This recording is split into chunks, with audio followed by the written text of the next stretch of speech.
gusto kong magsimula sa isang kwento na totoong pong nangyari sa aking buhay. No? Nung ako po ay magsimulang mag-aral ng high school, that time kasi wala pa pong K-12. Nung panahon ho namin, siguro yung mga nakaabot nung walang K-12, meron sa amin, pagkatapos mo ng grade 6, first year high school, at tatapusin mo hanggang fourth year high school. So nung ako ay pumasok ng high school at first year high school, doon ako nagsimulang tamarin sa pag-aaral. Kasi nagsimula po akong mabarkada at ang barkada ko hindi po sa labas ng mga unbeliever. Ang naging barkada ko nasa loob ng church. Yung barkada ko, that time, ay mahilig magpuyat kasi mga hindi nag-aaral. Mga ka-churchmate na nakatira sa bahay po namin. At ang ginagawa namin tuwing gabi ay magkwentuhan, magdamag.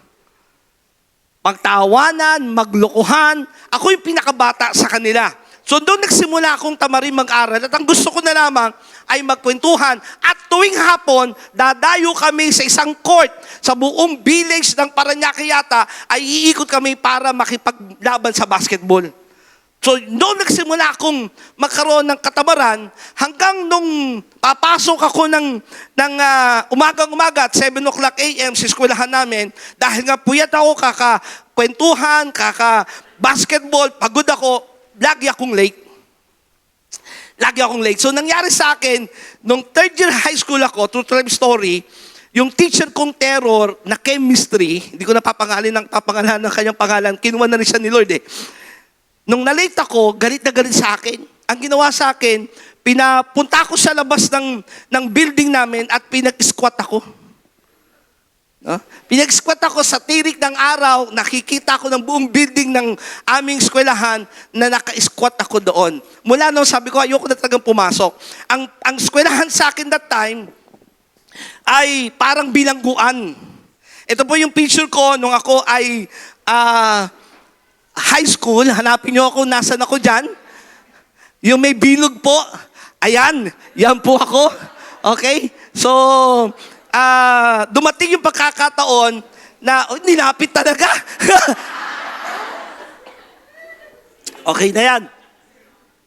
Payat po ako noon So, dumating yung time, ayoko nang pumasok, tuwing nasa eskwela na ako, iniisip ko paano ako tatakas. Nagkaroon ako ng mga barkadang mahilig mag-mall, pumunta ko saan-saan, nagkaroon ako ng barkadang mga adik, nagkaroon ako ng barkadang nagbabar, nagkaroon ako ng mga kaibigang pumupunta sa mga nanonood ng mga bold show, at yun yung mga naging impluensya ng buhay ko. Hanggang sa, nasa church ako, tuwing linggo, pero yung buong araw ko, Monday to Friday hanggang Saturday, kaibigan at barkada. Anyway, ang nangyari sa akin, third year high school ko, binagsak ako ng chemistry, teacher ko, at may 2 subject pa akong alanganin. Yung po yung TH ibang tawag doon, saka isang English, no? TH at English. Pagka may binagsak pa ako sa 2 yon, repeater ako. So nagawan ko ng paraan yung THE, nagbigay ako ng martilyo at saka ng ng plies doon sa teacher at naipasa akong 75. Yung English ko, hindi ko magawan ng paraan. Ayaw niya ng pakikipag-usap, ayaw niyang So binagsak ako ng chemistry at ng English. Ibig sabihin, hindi ako tutungtong ng 4th year. Sa madaling salita, imbis mag-aral ako uli ng 4th year o third year ako, hindi na ako pumasok. So nung 3rd year ako, hindi ako papasok. Ito yung pinaka nangyari. So alam ko nang bagsak ako, alam ko mag-repeat ako. Nung gabing, sasabihin ko sa nanay tatay ko, pumasok sa akin yung matinding pagkabalisa, pagkalala. Alam mo yung parang pinagpapawisan ka na, kasi alam kong gugulpihin ako ng tatay ko. No? Yung bang bagsak ako, alam nilang di ako, eto na, sabi ko, anong gagawin ko? Sabi ko, yung di ako mapakali. Kasi, malalaman na nila na hindi ako nakapasa at mag-repeat ako. So, nangyari, sobrang kabang-kaba ko nung gabi na nalaman kong bagsak ako. Ewan ko nangyari ba sa inyo, sobrang kabang-kaba kayo sa sitwasyon nyo, no, dahil mabubuko kayo, o naiisip-isip nyo na yung magiging kinabukasan ninyo. Di ba? So nangyari sa akin, sobrang anxiety nung gabi na kumukulo yung tiyan ko. No? Naranasan ko yung gano'n na parang ano ba itong nararamdaman ko? Mabubuko na ako ng mga magulang ko sa ginawa kong kalokohan. Hanggang sa nalaman nila na ako ay bagsak, no? Sabi sa akin ng tatay ko, dadalhin na lang kita sa Baguio, doon sa tiyahin mo, doon ka na mag-aaral. No? So hiyang-hiya ako, takot na takot ako sa kanila. Gusto kong gulpihin ng tatay ko. Salamat, di naman ako nagulpe. Pero naranasan ko at hindi ko makalimutan yung araw na kung saan sobrang kabang-kaba ako sa sitwasyon na nangyari sa akin. At lahat ng kabataan, I believe, nakakaranas ng ganyan. Sitwasyon na dahil consequence na rin ng iyong ginawa, dumating yung sobrang pagkabalisa. Ito na, moving forward. Ako po yung nag-college at salamat dahil nakakuha ko ng exam, pumasa ako. So yung mga classmate ko ng third year, nung college sila, naging classmate ko rin yung iba sa kanila. Ibig sabihin, tumalon ako ng 1 taon, yun ang nangyari sa akin. At nung nagka-college naman ako, hindi pa rin ako naging maayos na estudyante. 3 kurso po ang kinuha natin, pero hindi natin tinapos dahil nga sa nagbarkada ako. Isang araw, doon ko naranasan ng Diyos. Naranasan ko, tinawag ako ng Panginoon, nagkaroon ako ng enkwentro kay Lord. Hindi ako pastor ngayon dahil mga magulang ko'y pastor. Ako'y pastor ngayon sapagkat na-enkwentro ko ang dakilang Panginoon. Nang makilala ko siya, tinawag ko ng Diyos, at the age of 21 years old, nagsimula tayo mag-pioneer ng isang simbahan. Doon po sa Ligtong Rosario, Cavite, pinadala ako doon. At doon, nagpapastor ako doon. Siyempre, ang puso ko, palaguin ng church. 5 membro ang ating membro doon. At tuwing nagpipris ako, piling ko, 1,000 pinagpiprisan ko. At ito yung dumating pagkakaroon sumunod na hindi ko makakalimutan na masyado kong kinabahan uli, nagkaroon ng imbitasyon sa akin na gaganapin sa Cuneta Astrodome. Ito yung picture ng sample. Actually, true to life event ho nila yan. At doon ako nakupo. Supposed to be dito ako sa harap upo kasi isa ako sa mag-challenge.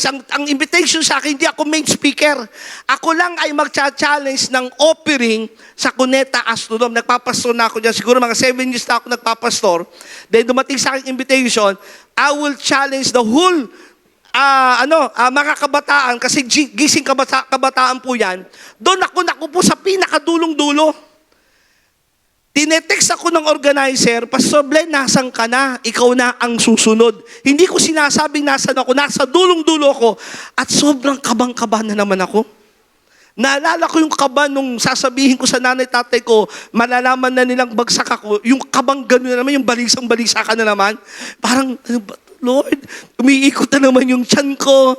No? Ito naman, masyado ako kinakabahan, pinagpapawisan ng malagkit. No? So, ito na, sabi ko, sa isip ko kasi ganito bakit ako ang magcha-challenge? Nakakakita ko ng bishop sa harapan. Nakakakita ko ng mga matatandang pastor.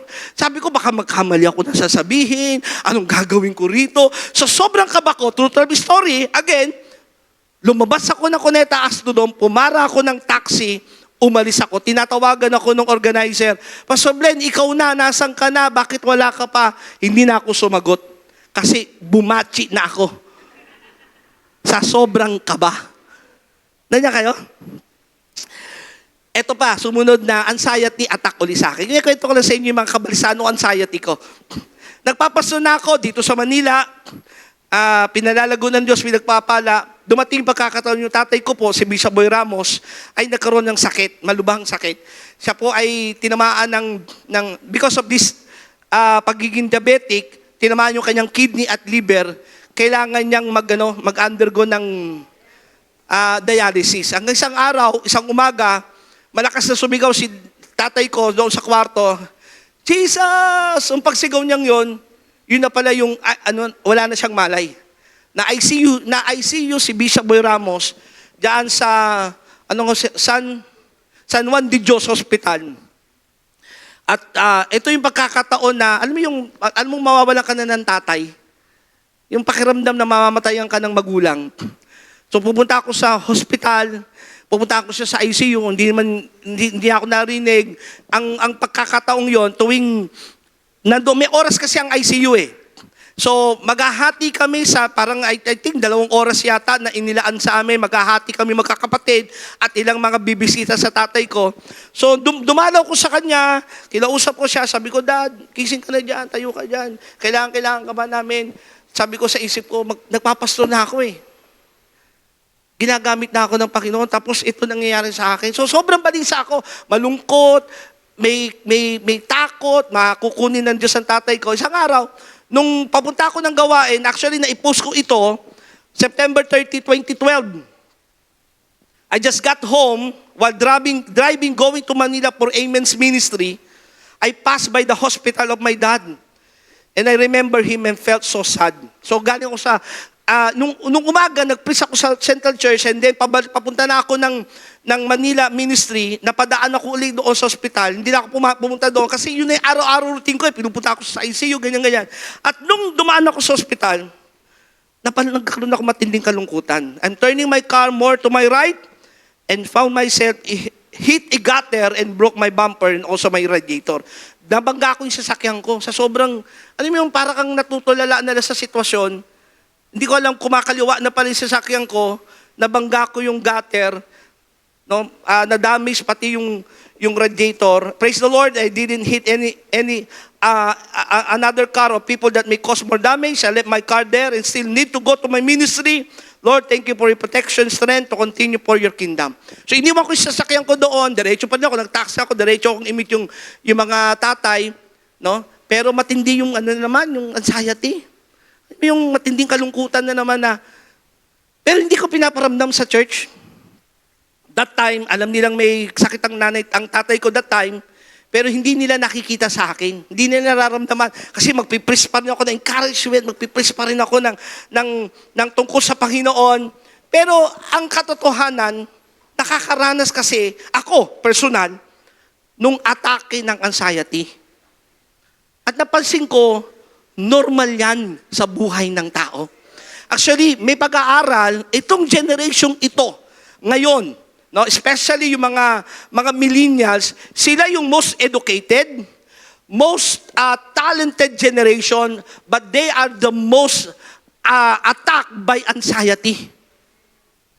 Ang pag-usapan natin ngayon, kasi ako mismo nakaranas ng anxiety, when anxiety feels overwhelming.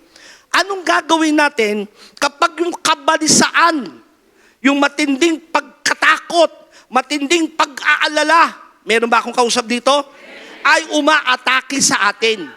Amen. Kasi sabi mo sa katabi mo, hindi ka excuse dyan. Kahit minsan, totoo lang, no? Kahit minsan, i-rebuke mo yan, nararamdaman mo yan eh. Amen.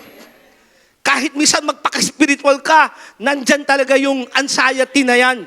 What is the meaning of anxiety? Pag sinabi anxiety, a feeling of worry, nervousness, or unease, typically about an imminent event or something with an uncertain outcome. Pag sinabing may anxiety ka, ito yung pakiramdam na kinakabahan ka ng gusto, hindi ka mapakali, no? At alam mong merong isang pangyayaring darating na parang hindi mo maiiwasan.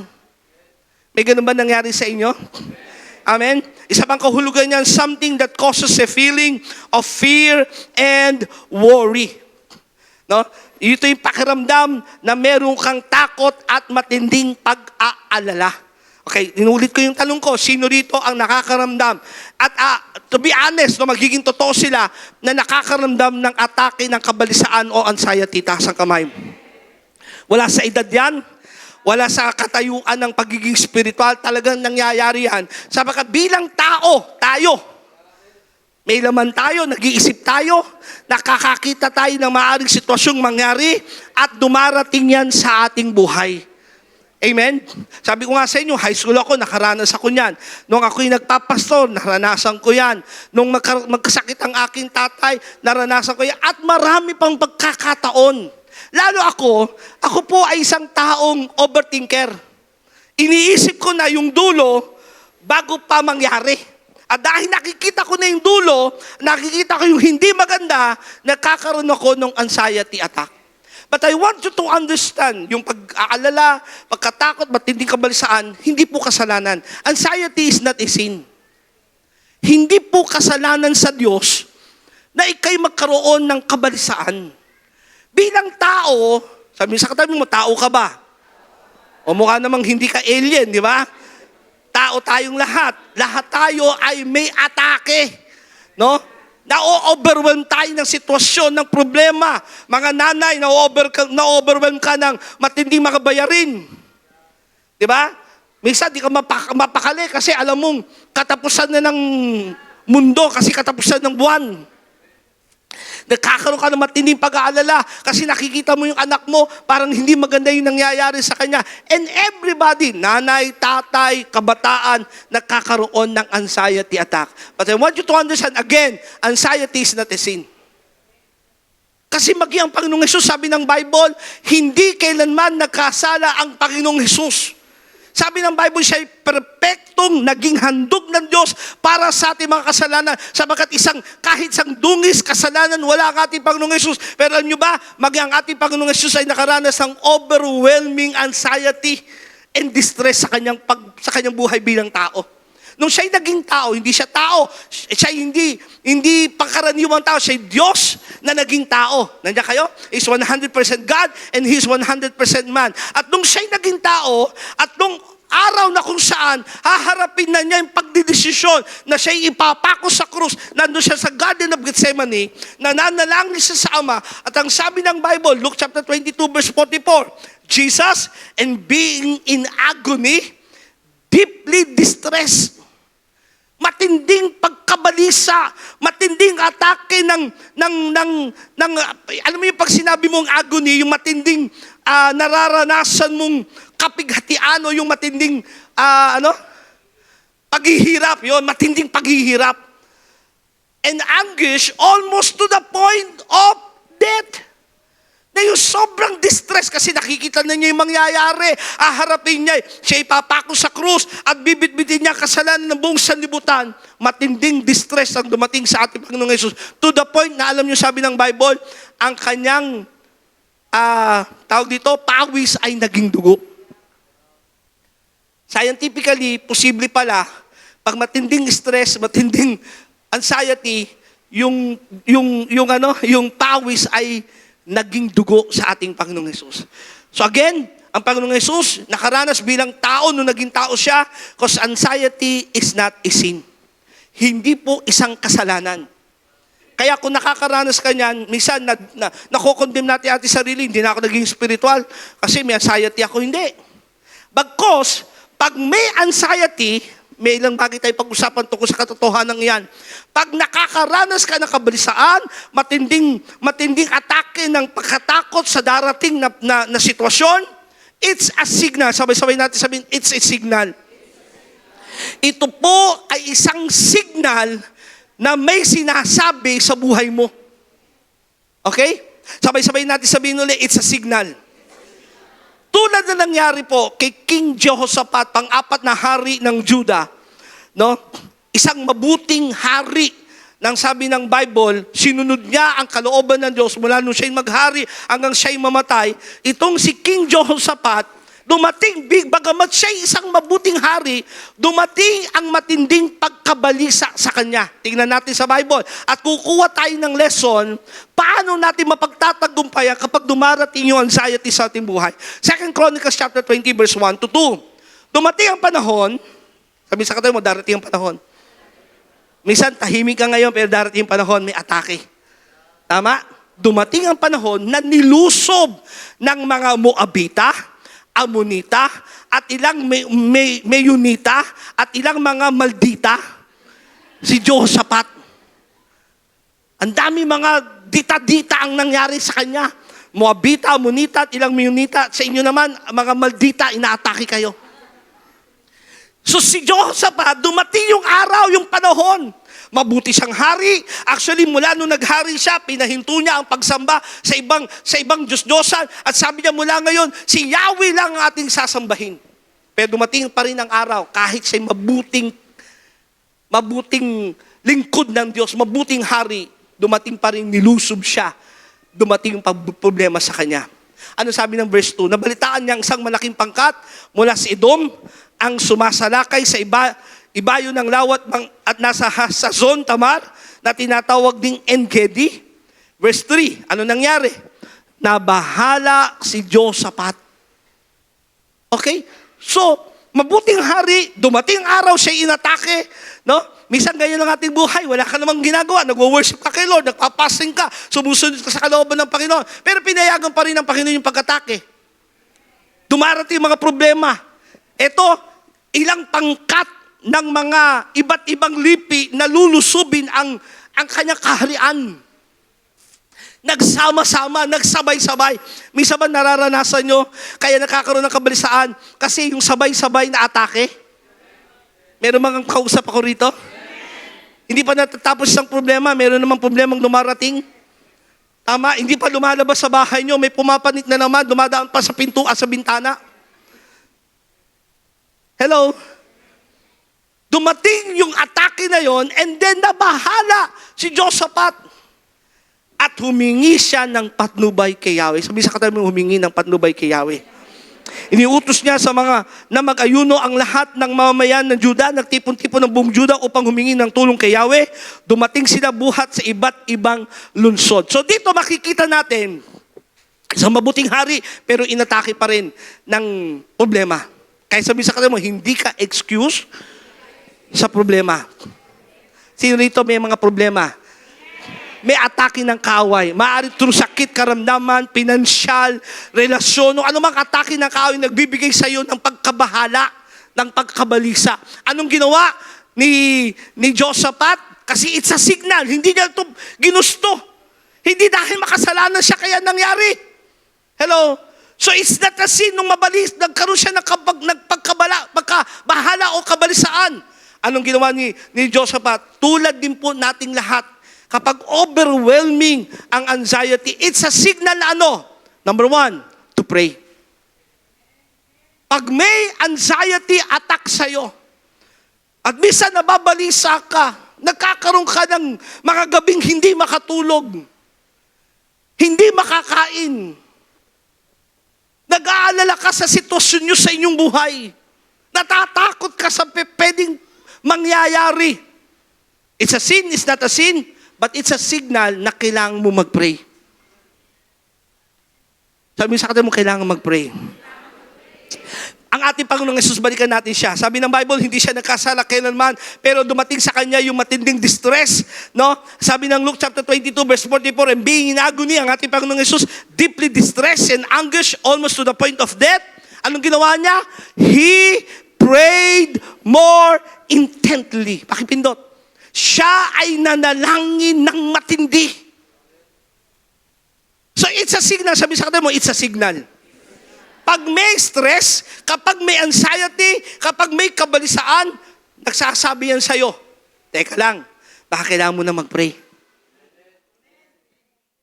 Hello? Because prayer is a powerful tool. It's not a natural thing. It's a supernatural thing na pwedeng gawin ang Diyos sa ating buhay. Kaya kapag may anxiety and you are overwhelmed doon sa nangyayari sa'yo, it's time for you to pray. Sabi sa tayo mo, sikuhin mo ng malakas, time for you to pray. Kailangan kang manalangin. Tulad ng Panginoong Jesus, he is being ng agony, deeply distressed and anguish. Anong ginawa niya? He prayed more intently. Marami kasi sa atin, pag may stress tayo, may anxiety tayo, tinatakpan natin siya ng pagiging abala natin sa mga activity na magbibigay sa atin ng kawalan ng stress. Tama? Bibisi mo sarili mo sa barkada lalo, no? Siguro kung di ka born again, gagawin mo, iinom. Kung ikaw na may born again at iinom ka pa rin pag may stress, baka hindi ka pa totoong born again. Kasi tayo kapag kabilang tao, nararanasan natin yung distress na yan, yung anxiety na yan, yung agony, yung matinding paghihirap sa damdamin, gumagawa tayo ng paraan sa abot ng ating magagawa.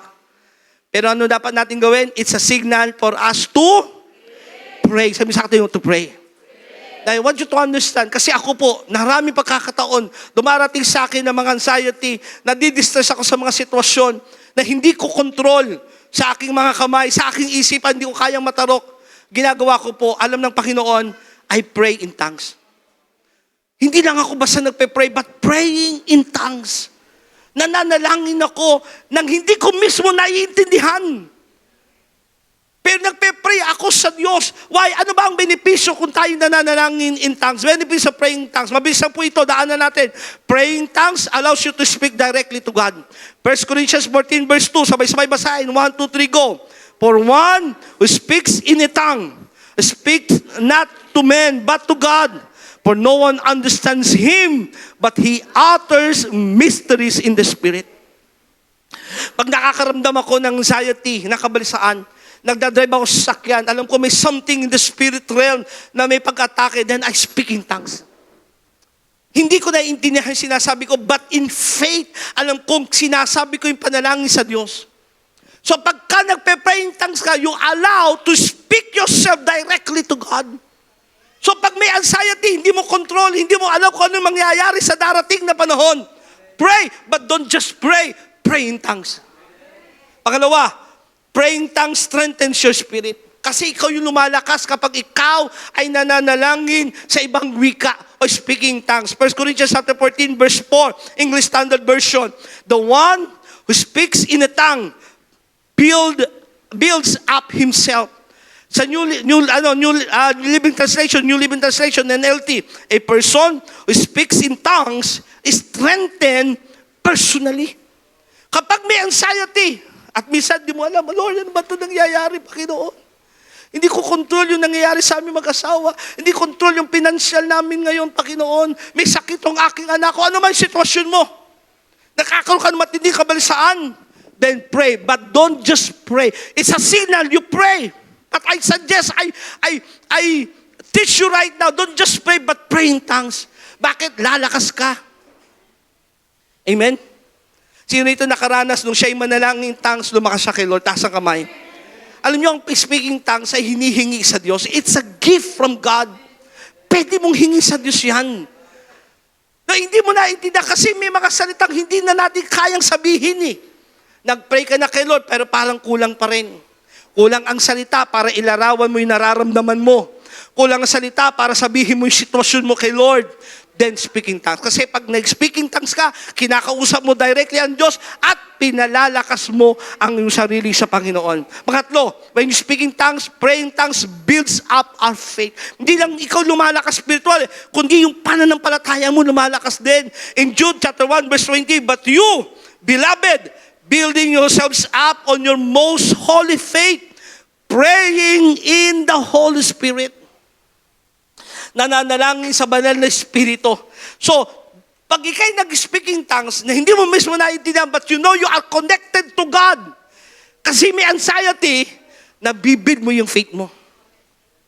Napakahalaga pa naman ng pananampalataya natin para tayo ay magtagumpay sa namang atake ng problema at suliranin sa ating buhay. Amen? Kailangan mong patatagin lagi ang iyong faith. Kasi pag nawalan ka na ng pananampalataya, mangunguna sa iyo ang laman, mangunguna sa iyo ang isipan mo, ang logic, pagtingin sa iyong sitwasyon, magkakamali ka. Hello? So manalangin sa Panginoon at wag lang basta manalangin. Kung kaya mo at you have already received the gifts of tongues, speaking tongues. Number 4, praying tongues allow you to pray even when you don't know what to pray. Romans chapter 8 verse 26, and the Holy Spirit helps us in our weaknesses. For example, we don't know what God wants us to pray. Hindi natin alam paano mananalangin sa Diyos, but the Holy Spirit prays for us with groanings that cannot be expressed in words. Yung di kayang maipaliwanag ng salita. Kaya speaking tongues eh. Hello? Again, kapag may anxiety, it's a signal. It's not a sin, but it's a signal na kailangan kang mag-pray. Hello? May mga discernment tayo minsan na nangyayari sa atin. Bilang mayroong something na darating sa isip mo na problema, hindi pa naman nangyayari. Pero parang na-anticipate mo na there's something na may mangyayaring hindi maganda. Hello? It's a signal. Mag-pray ka na. Hello? Problema ng iba, pagdating sa prayer, tinatamad. Mas gusto pang mag-Facebook kaysa mag-pray. Titigan mo yung katabi mo, hi, kilalang kilala ka ni Lord. Napakahalaga ng panalangin because panalangin ng prayer is not a natural thing, it's a supernatural thing. Kaya kailangan nating manalangin sa Diyos. Maraming pagkakataon sa amin ni Mami sa buhay namin, sa pamilya, paglilingkod, ay natake kami ng mga matitinding mga problema sa suliranin. Naalala ko, dito na kami tumitira noon, bilang nagkaroon ng sakit si Gail. Si Gail that time ay parang mga 5 or 6 years old. Karoon siya ng sugat mula ulo hanggang paa. Pagka-swimming namin, nagkaroon siya ng sugat sa buong katawan. Ako bilang tatay, mas nag-aalala. Ewan ko ba, mas maalalahanin ako. Ibang, mas natatakot ako eh. No? Kaysa kay Mami, ewan ko, parehas ba kami natatakot. Pag anak ng usapan, kahit i-injectionan siya, lalayo ako. Ewan ko, ganun ba kayo? Ayoko marinig yung iyak niya. No? So, nung magkaroon siya ng sakit mula ulong ng paa, matinding sugat sa katawan, pero siyempre, unang baby namin siya. Nung nasa kama ako sa kanya, magdamag akong nagpe-pray. Wala akong ginawa kundi mag-speaking tongues. Yakap-yakap ko siya at pinagpe-pray ko. I just speaking tongues, pray, magdamag yun. Kasi alam nyo, minsan, pinapayagan ng Diyos talagang problema, sitwasyon na hindi natin kayang kontrol para turuan ka manalangin eh. Hello? Kasi minsan, hindi ka na nananalangin kay Lord. Amen? Kaya minsan dumarating talaga yung problema para turuan kang mag-pray. Ganun din nung kay Sander, 2 months pa lamang siya noon, baby namin.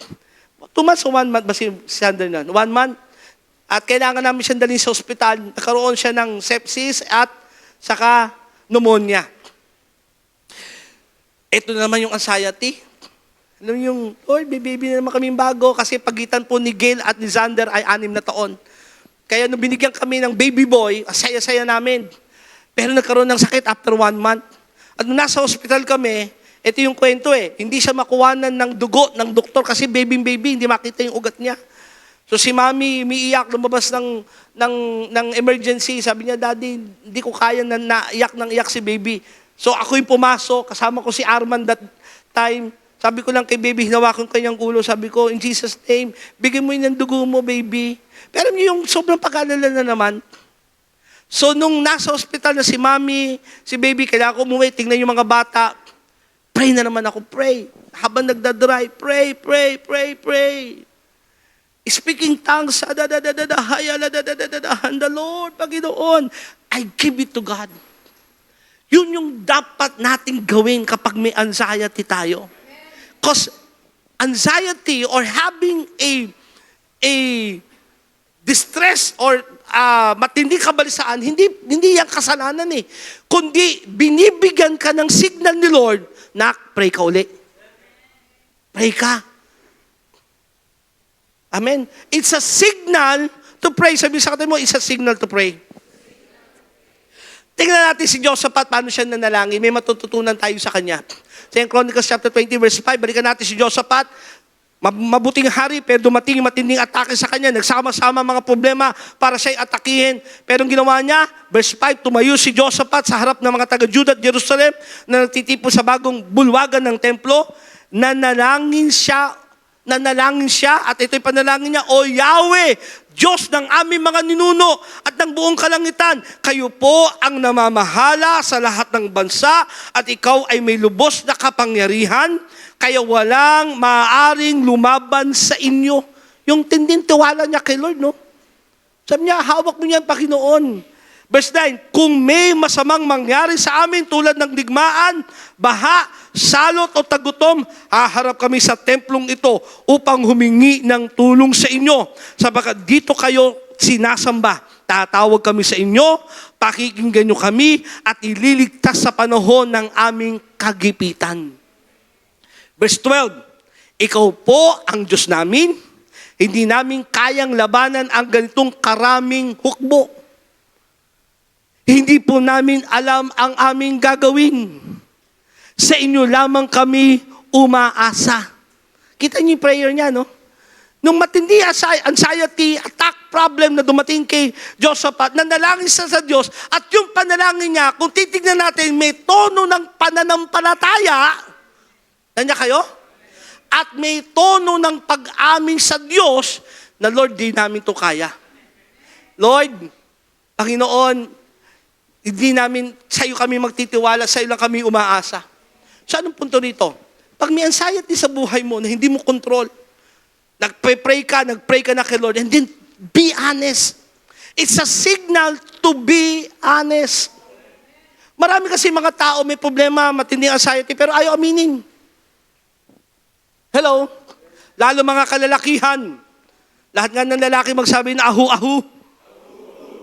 Parang parang dito. Isa pa yung lalaki, ahu-ahu. Yun. Minsan ayaw natin aminin, di ba? No? Na may anxiety rin tayo, pinapakita natin matatag tayo, malakas tayo. Pero nandun na yung atake, nakakaroon ka na ng takot, kabalisaan, hindi ka makakain, hindi ka makatulog, hindi mo naintindihan yung nangyayari. Then be honest to God. Sa prayer mo kay Lord, alam niyo maganda sa Panginoon? Sabi sa kanya, maganda pa sa Panginoon? Sabi mo sa kanya, siguin mo ng malakas mo ang maganda kay Lord. Pag naging totoo ka, tatanggapin ka pa rin niya. Amen. Pag naging totoo ka kay Lord, Lord, talaga hindi namin alam to eh. Anong gagawin namin pag hindi namin talaga kaya ito, Panginoon, hindi namin ito control. Lord, pero umaasa pa rin kami sa'yo. Be honest to God. Ano yung sitwasyon mo, sabihin mo kay Lord. Sabi mo, Panginoon, hindi namin kaya ito, hindi namin alam kung gagawin namin dito. Hindi ko alam paano ito babayaran, hindi ko alam paano ito susolusyonan. Pero ang ending mo pa rin, dapat mauwi ka sa pananampalataya na alam mong hindi mo kaya, pero kaya ng ating Panginoon.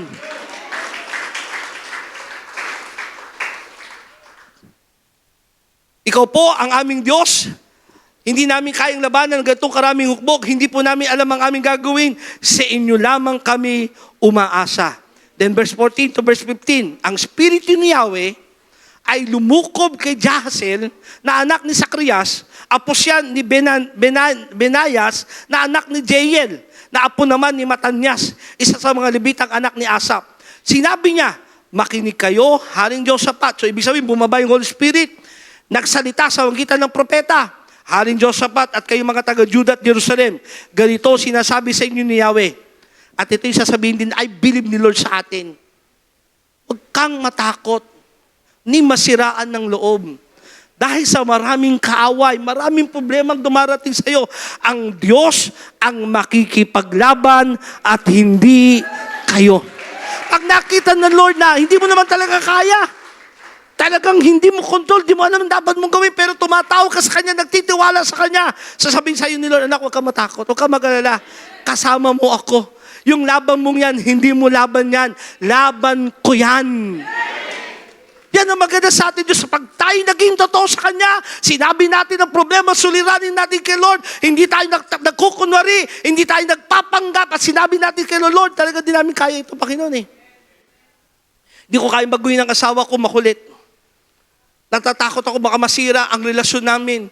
Baka lumaki ang aking mga anak, o baka masira ang aming pamilya, lumaki ang mga anak kung walang kikilalanin tatay. Lord, di ko alam ang gagawin ko, Panginoon. Sabi mo kay Lord. Pero huwag kang mawawalan ng tiwala sa Kanya. Lord, sa iyo ang aming pag-asa. Ano sabi sa iyo ng Panginoon? Anak, huwag kang matakot. Hello? Sabi mo ulit sa kanya, huwag kang matakot. Kasama natin ang Panginoon. Then, hindi doon natapos ang sinabi ng Diyos sa magitan ng propeta, verse 16, harapin nyo sila bukas. So, hindi tinatakbo ng problema. Hindi dinideny ang problema. Hello? Yung iba, tinatakbuhan sa magitan ng hindi hinaharap, magpapakalasing, magpapakabala sa barkada, no? Maghahanap ng ibang mga magiging kaluguyo. Hindi kayo? Iba-ibang paraan ng tao pag hindi Kristiyano eh. Sabi ng Panginoon Diyos, harapin nyo sila bukas sapagkat aahon sila sa Ziz, makakasagupa ninyo sila sa may dulo ng libis sa silangan ng ilan ng Jeruel. Hindi na kayo kailangang lumaban. Wow! Ano sabi ng sumunod na talata? Manatili na lamang kayo sa inyong kinatatayuan at maghintay. Makikita niyo ang pagtatagumpay ni Yahweh para sa inyo. Kaya hindi kayo dapat matakot ni masiraan ng loob. Harapin niyo sila. Bukas sabakat si Yahweh ang kasama ninyo. So if there is an anxiety, if there is a distress, it's a signal na kailangan ka manalangin. It's a signal that to be honest, maging honest ka kay Lord at manampalataya ka pa rin sa Kanya. And it's a signal na to be still. Kasi tayo, di ba, pag may problema, ano gagawin ko? Ano dapat, sinong pupuntahan ko? Sinong kumpare, kumare, ang pwede kong utangan? Hello? Parang wala na akong kausap ngayon, ha? Di ba? Gawa tayo ng gawa, kilos tayo ng kilos, kasi gusto natin tayo nagko-control ng sitwasyon. Natatakot kapag hindi mo na control. Hindi naman sa lahat ng magkakataon kaya mong kontrolin ng mga sitwasyon. Totoo ba? Lalo pag sobrang dami ng problema. Hello? Problemang pera. Aba, yung inaasahan mong sweldo, bawas. Tumaas pa yung kuryente nyo. Tapos magbabayaran na ng tuition fees sa school. Magbabayaran na katapusan na ng buwan para sa kuryente. Na-overwhelm ka na, parang nasisiraan ka na ng hula, anong gagawin ko? Baka mapalayas kami sa bahay. Baka maputulan kami ng kuryente. Baka simula na ito, nakaguluhan namin mag-asawa. Tama?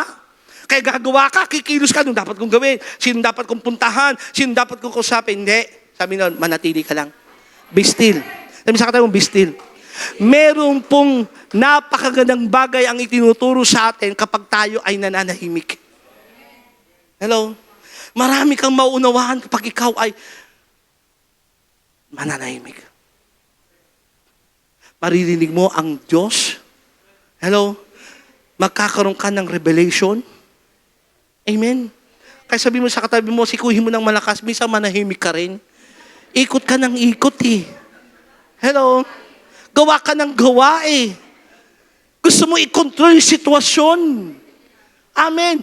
Manalangin sa Diyos, maging totoo sa Kanya, manampalataya, and then hintayin mo kung ano ang kayang gawin ng Diyos sa iyong sitwasyon. Be still. Sabi sa kanya mo, be still. Sabi niya, be still and know that I am God. Manahimik kayo, manatili kayo, makikita nyo ako ang Diyos na tutulong sa inyo. Hindi ko kayo pababayaan, hindi ko kayo iiwanan.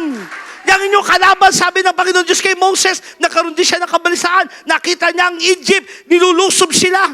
Nakalis na sila, pinayagan na sila, pero binalikan sila ng Egypt sa manguna ng Pero. Nandiyan sa likuran nila ang buong mandirigma, mga kawal ni Parao, sa harapan sila ng dagat. Ang tindi ng distress ni Moses, lalo narinig pa niya mga sinasabi ng mga tao. Sabi ng mga tao, Moses, dinala mo ba kami rito para mamatay? Wala na ba mapaglilibingan sa Egypt, at dito mo kami dinala para mailibing sa ilang? Ang daming narinig mga reklamo ng mga tao na nalangin sa Diyos. Kaya pag may problema, may distress, may anxiety, isa signal to pray. And then, nanalangin siya. Naging honest siya, Lord, anong gagawin ko? Umiyak sa kay Lord. Ang sabi sa kanya ng Panginoon, manahimik ka, and you will see my help. At yung kinatatakutan yung kalaban, you will never see them again. Hindi mo na silang makikita pang muli. Amen? Sabi muli sa katabi mo, be still.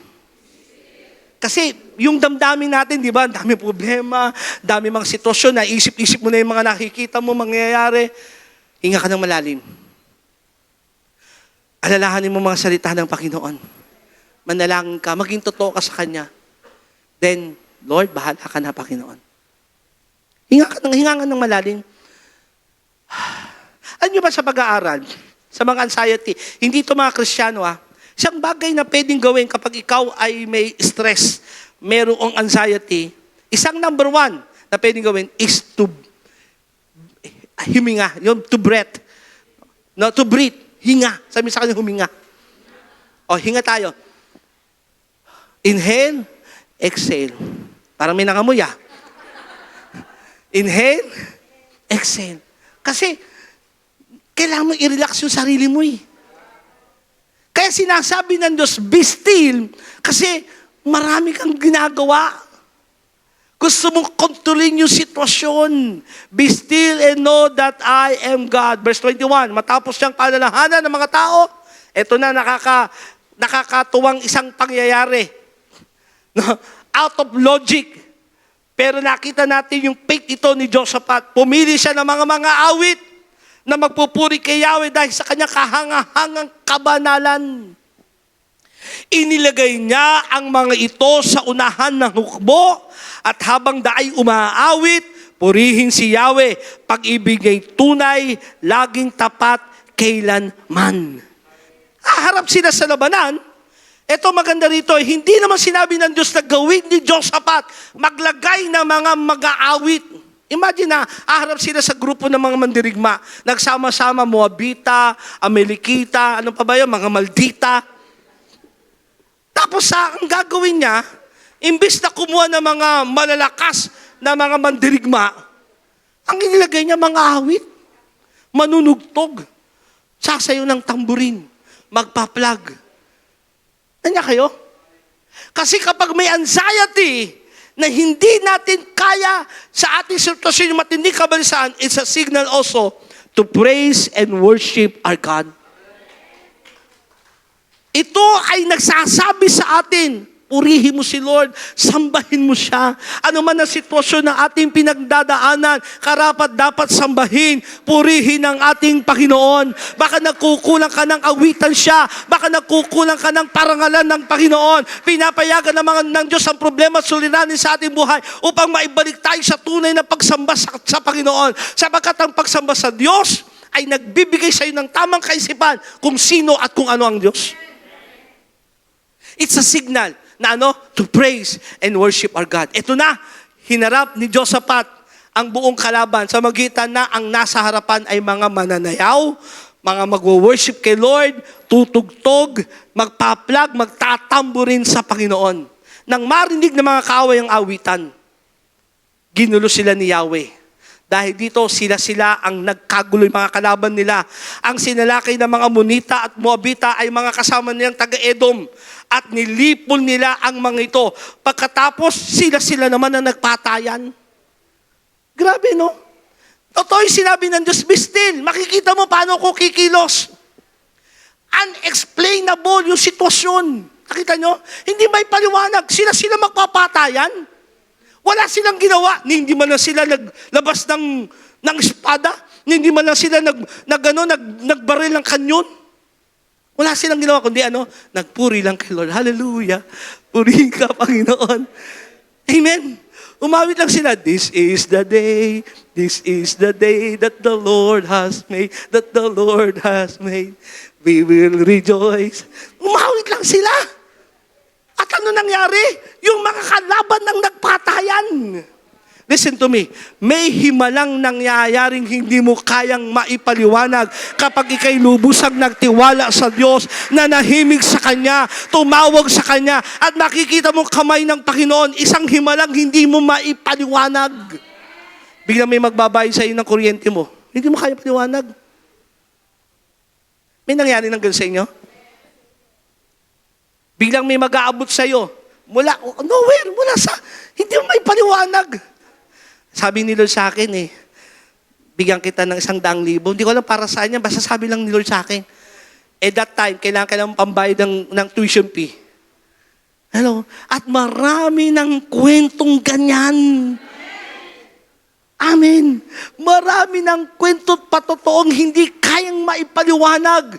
Hindi kayang maipaliwanag. Sila nagpatayan. Wala man ang ginawa mga Israelita. Hello?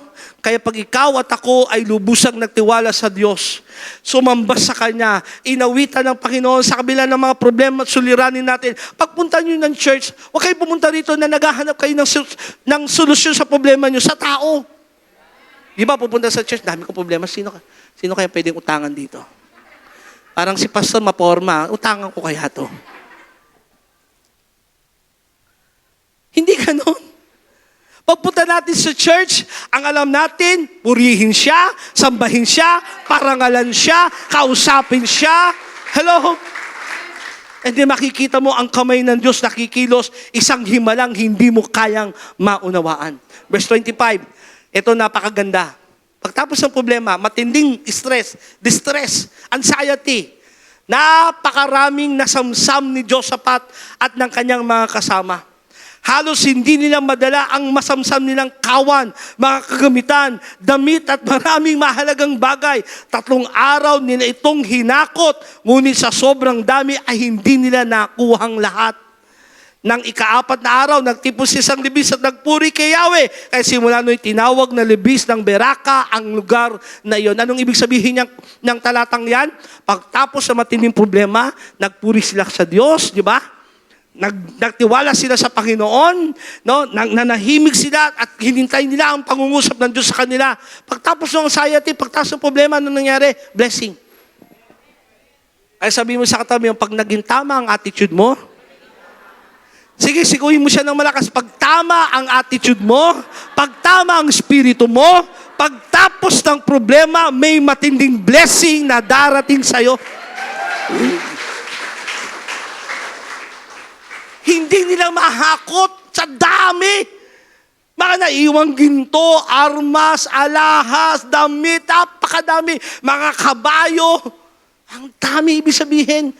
Pagtapos ng atake, pagtapos ng problema, lagi may pagpapala. Sabi sa katabi mo, kasama na yan. Tinuturuan ka lang ni Lord, pag may problema ka, paano ka ba magtitiwala sa Kanya? Tatawag ka ba sa Kanya? Mananatili ka bang mananampalataya sa Kanya? O gagawa ka sa sarili mo? Pag gumawa ka sa sarili mo, palpak yan. Hello? Pag dumiskarte ka sa sarili mo, labas sa kalooban ng Panginoon, magkakamali ka. Pero pag nagtiwala ka sa Diyos, nanahimik sa Kanya, nanampalataya sa Kanya, tumawag sa Kanya, naging totoo ka sa Kanya, at makikita mo pagsama ni Lord sa'yo, pagtapos nun, matinding pagpapala. Ano sabi ng uling talatang babasahin natin ngayon? Philippians chapter 4, verse 6 to 7. Do not be anxious about anything. But in every situation, sabay-sabay natin sabihin, every situation, by prayer and petition, pray ka lang. Sabi mo kay Lord, Lord, ito yung nangyayari, Panginoon, sa problema namin mag-asawa, problema sa aking anak, problema namin sa pera, negosyo, ano man, sabi mo kay Lord. With thanksgiving. Kasama na yung pagpupuri sa Kanya. Huwag mo kakalimutan, purihin mo pa rin ng Diyos. Kahit may problema ko, huwag mo kakalimutan, parangalan pa rin ang Panginoon. Sabagat ang Diyos, mananatiling Diyos kahit wala ka. Hello, pero ang taong walang Diyos, walang magagawa. Then, eto maganda dyan you will experience God's peace. Di ba may problema tayong lahat? May anxiety tayo. May matitindi tayong naharap ng mga suliranin. Pag natuto ka pa ng manalangin, ng may pagpapasalamat, at pagtitiwala kay Lord, may darating sa yung peace of God, which exceeds anything we can understand. Ano ibig sabihin nun? Yung kapayapaang hindi kayang unawain ng isip ng tao. Sasabihin ng mga tao sa'yo, alam ko problema pinagdadaanan yan. Ang tindi. Pero bakit masaya pa rin? Hello? Alam ko pinagdadaanan ng pamilyang yan, halos sira-sira na yung sitwasyon. Grabe talaga nangyayari dyan. Pero bakit parang may kapayapaan pa rin? Hindi kayang unawain. Kahit ikaw, tao ka, di mo maunawaan. Bakit there's something inside of you? Payapa ka. Magulong buong paligid. Maalon, mabagyo sa iyong kapaligiran. Pero deep inside, may kapayapaang hindi kayang unawain ng tao. And His peace will guard your heart. Siya nga hawak ng puso mo. Kasi yung puso natin, mabilis mag-turn around Mabilis maggawa-gawa na kung ano-ano mga bagay. Yung kapayapaan ng Diyos magsasabi sa'yo, anak, huwag kang makulit. Huwag kang gumalaw-galaw dyan. Manahimik ka lang. Hawakan ni Lord yung puso mo, anak, magtiwala ka lang sa akin. No? He will guide your hearts and mind as you live in Christ Jesus. Ang binibigay na kapayapaan ng Panginoon, sabi niya, I leave to you peace. Iniiwan ko sa inyo kapayapaan. Hindi kapayapaang tulad ng nasa mundo. Ang pakipagrelasyon natin kay Kristo isang matinding pagpapala. kasama doon yung kapayapaang hindi kayang ibigay ng sanlibutan. So when anxiety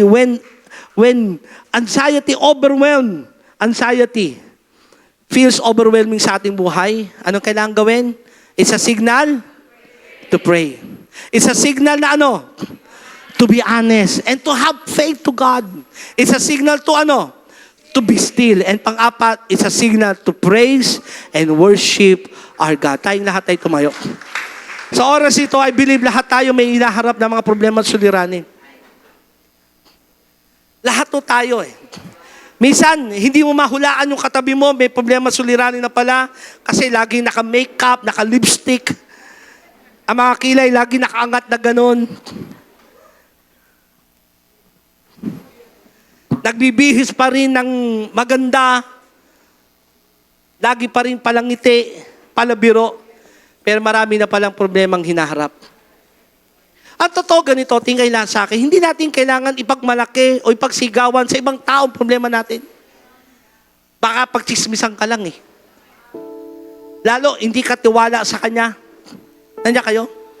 Kung meron man tayong pwedeng aminan ng ating mga sitwasyon, anxiety, problem, situation, sa Diyos. Sabihin natin sa Kanya. Kasi lahat tayo, mabuti ka man, giver ka man, worshiper ka man, naglilingkod ka man, lahat tayo haharap sa matinding pagsubok suliranin.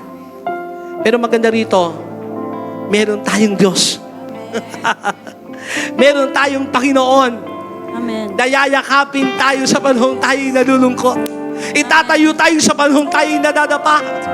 Sasamahan niya tayo, din niya tayo iwanan, ni pababayaan man. Amen. So learn to be still. Manahimik, maniwala, magtiwala sa kayang gawin ng Panginoon. And as we worship the Lord this very moment, I want you to be honest with God. Hallelujah. Sabi mo kay Lord, hindi siya ma-o-off sa'yo. Hindi ka niya tatalikuran. At sabi niya, grabe yung problema mo, ayoko muna sa'yo. Ikaw muna dyan, ha? Hindi ganun ng Diyos. Kundi, sasabi niya, anak, kasama mo ko dyan. Come on.